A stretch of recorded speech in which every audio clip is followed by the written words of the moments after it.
Well, welcome back. This is the next video in the Ork Stompa project.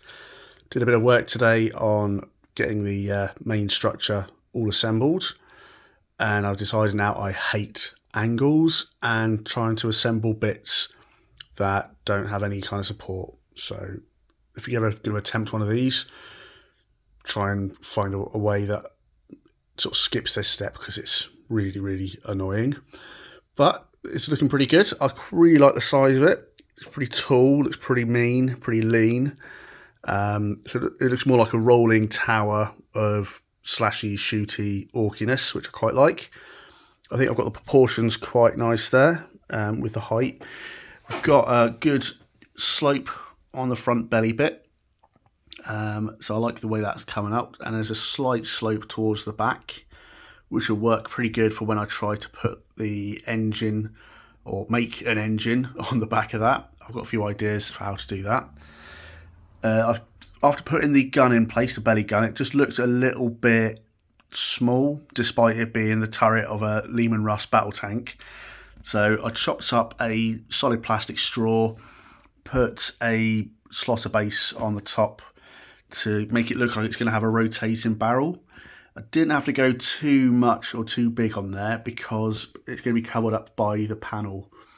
So you can see there, it's just going to be showing for a little bit, and you'll be able to see a little bit on the inside.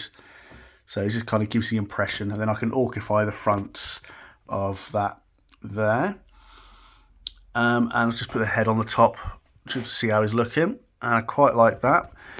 If I just quickly grab the chainsaw bit, I think, again, the proportions with the torso and the angles look quite nice. So that'll be going on here,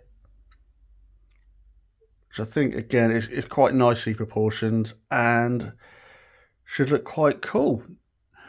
I like that I've managed to get a good slight slope down here, because I've got an idea just to do a bit of fun in the negative space. So I think maybe have like a little grot repair crew fixing a panel that's sort of flicked up or something. So we could do that. And then also we've got some Ork knobs down here for size comparison. So that's one of my little custom knob shooty flamey guys there. But it's going to be quite a big miniature, if you excuse the oxymoron.